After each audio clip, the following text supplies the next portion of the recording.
ఈ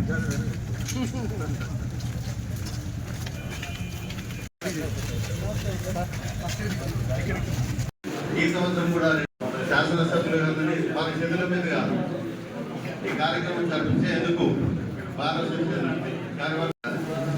ఎందు వెంకటేష్ గారు వస్తుంది.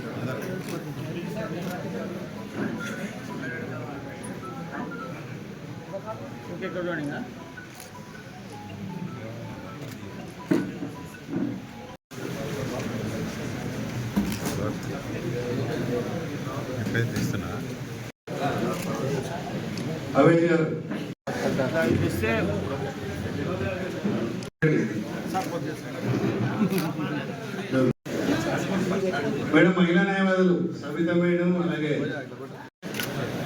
ముక్తార్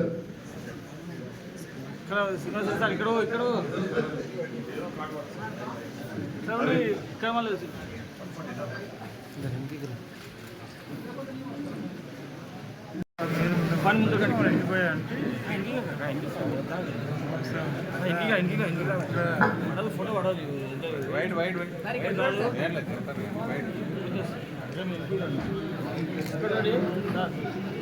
ఓకేనా సాయి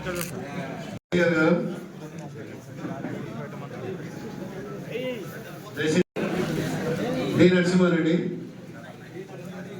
మధుర కృష్ణ, ముక్తార్ గారు, కె వెంకటేష్ అడ్వకేట్ గారు, శశి ఆవేజ్ టీం, పద్మారెడ్డి గారు,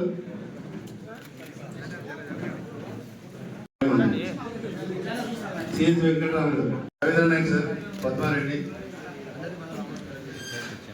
లక్ష్మణ్ గారు, ప్రభు గారు,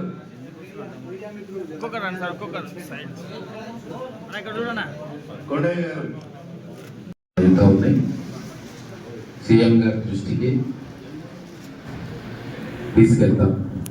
మహబూబ్ నగర్కి సంబంధించిన సమస్యలు ప్రత్యేకంగా మనం కూర్చొని ఆలోచించిన సమస్యలే ఉన్నాయి. బండమేదిపల్లిలో ల్యాండ్ లేదు, ఈ పక్కన కోర్ట్ కాంప్లెక్స్, ఇవన్నీ కూడా మనం కూర్చొని ఒక యునానిమస్గా ఒక నిర్ణయానికి వస్తే దాన్ని బట్టి నేను ఫర్దర్గా దాన్ని ఎట్లా మూవ్ చేయాలి, ఏం చేయాలి అనేది నిర్ణయం తీసుకుంటాను.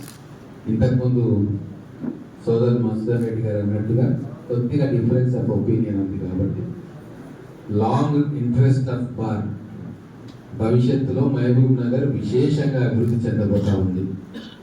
జడ్చర్ల, భూత్పూర్, మహబూబ్ నగర్ పట్టణము మూడు కూడా కలిసిపోయే అవకాశం ఉంది.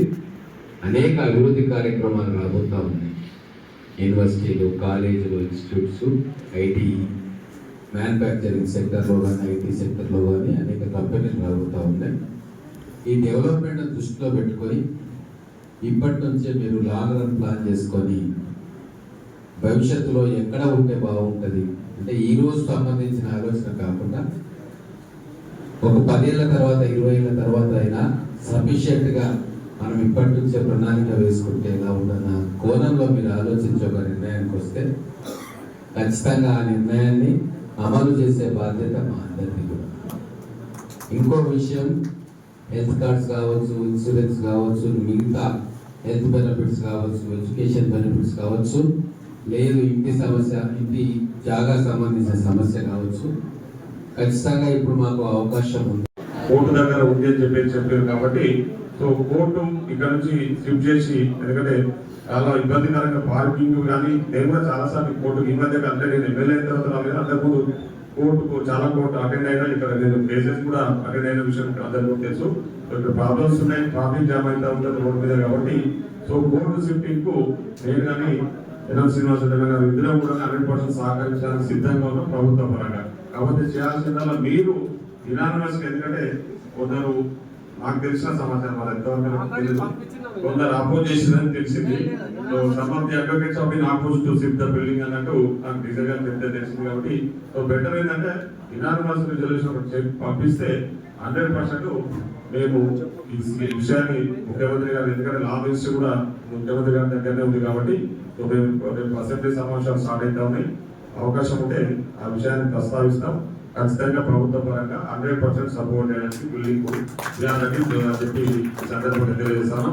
ఇకపోతే అడ్వకేట్స్ వెల్ఫేర్ గురించి యాజ్ అడ్వకేట్ గా నాకు కూడా తెలుసు, జూనియర్ అడ్వకేట్స్ యొక్క బాధలు ఏ విధంగా ఉంటాయి అనేది. తప్పకుండా ఇప్పటిదాకా మనోళ్ళు చెప్తా ఉంటే, రామ్నాథ్ చెప్తా ఉంటే 2019 తర్వాత ఎన్రోల్ అయిన అడ్వకేట్స్ కి ఎవరికి కూడా హెల్త్ కార్డ్స్ వస్తలేవు. ఎందుకంటే అప్పుడు పాతే మాత్రమే అప్పుడు 100 కోర్స్ ఇచ్చారు, అప్పటి వరకే ఇస్తా ఉన్నారు అన్నది అది కరెక్ట్ కాదని నా ఉద్దేశం. ఎందుకంటే అడ్వకేట్స్ హెల్త్ కార్డ్స్ అనేది సీనియర్స్ ఎట్లాగో ఎస్టాబ్లిష్ అయింటారు, ఎక్కువ మొత్తంలో అంటే మెజారిటీగా సఫర్ అవుతా ఉంటుంది ఎవరైతే జూనియర్ అడ్వకేట్స్. వాళ్ళకి వచ్చే జీతాలు కానీ వాళ్ళకి వచ్చే ఫీజెస్ కూడా అంతంత మాత్రంగా ఉంటాయి కాబట్టి సో అడ్వకేట్స్ ఈ 2019 తర్వాత ఎన్రోల్ అయిన అడ్వకేట్స్ కూడా హెల్త్ కార్డ్స్ ఇవ్వాలన్నది 100% న్యాయము. దాంట్లో మేము ప్రభుత్వ పరంగా ఏం చేయాలో చెప్తే 100% వీఆర్ రెడీ టు కోఆపరేట్. దాని మీద గవర్నమెంట్ తో కూడా డిస్కస్ చేయడానికి ఏమి ఇబ్బంది లేదని చెప్పేసి ఈ సందర్భంగా తెలియజేస్తా ఉన్నాం. అదేవిధంగా సమర్పించినాము, కానీ వారి బాధకు ఇచ్చుకోవడానికి సమయం మనకు దొరకలేదు. అంతలోపల అవన్నీ ఎలక్షన్ రావడము అవన్నీ జరగడం జరిగింది. కాబట్టి ఎలక్షన్ అయిన తర్వాత మా విన్నపాన్ని మన్నించి దాంట్లో భాగంగా ఈరోజు అంటే అకేషన్స్ రెండింటిలో భాగంగా వచ్చారు. అలాగే సార్ మాకు రిక్వెస్ట్, మిమ్మల్ని సన్మానించుకునే అవకాశం కూడా మీరు పర్మిషన్ ఇవ్వాలి సార్ మాకు భారత తరఫు నుంచి. అయితే మా వినంతులు జనరల్గా ఎవరు వచ్చినా కూడా ఒకేళ్ళు పిలుచుకుంటారు, సమస్యలు అడుగుతారు, సమస్యలు తీర్చాలని చెప్పేసి కోరికలు అడుగుతారు. కాబట్టి దాంట్లో భాగంగానే ఎన్ఎం శ్రీనివాస్ రెడ్డి గారికి కూడా విన్నవించడం, ఎలక్షన్లో భాగంగా బార్ రూమ్లో